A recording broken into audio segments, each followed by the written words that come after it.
ឪពុកបានយកឧបករណ៍សំតិកម្មចេញសូមឲ្យកូនស្រីអាយុ17ឆ្នាំរបស់ខ្ញុំដេកនៅលើគ្រែនៅពេលសំតិកម្មញ័រយឺតភ្នែករបស់ក្មេងស្រីត្រូវបានធ្វើឲ្យព្រើលបន្តិចម្ដងការបញ្ចេញមិត្តរបស់គាត់ក៏កាន់តែស្រឡាំងកាំង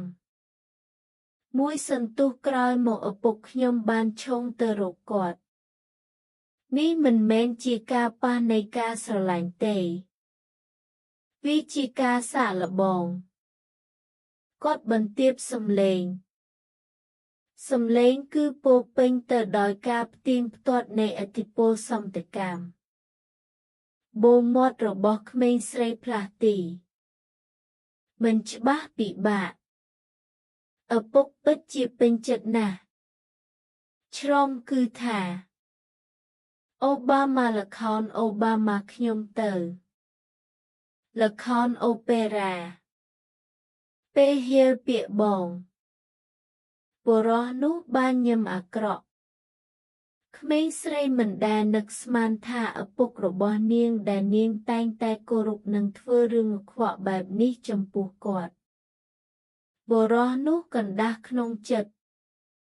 រឿងអាក្រក់នេះត្រូវបានធ្វើច្រើនដងកូនស្រីដែលមិនស្គាល់វាមិនត្រឹមតែរកឃើញការលាក់ពុតគ្មានប្រសិទ្ធភាពសម្រាប់ការសម្រាកលំហែរាងកាយនិងផ្លូវចិត្តហើយរាល់ពេលដែលខ្ញុំភ្ញាក់ឡើងរាងកាយរបស់ខ្ញុំទាំងមូលឈឺប៉ុន្តែដោយសារតែការទុកចិត្តលើឪពុកខ្ញុំក្មេងស្រីធ្វើវារាល់ពេលប៉ុន្តែនៅក្នុងបេះដូងរបស់បុរសសូម្បីតែបន្ទាប់ពីចិញ្ចឹមក្មេងស្រីអស់រយៈពេល17ឆ្នាំវានៅតែគ្រាន់តែជាទំនិញប៉ុណ្ណោះតារាបណាអ្នកមានអាយុក្រោម18ឆ្នាំ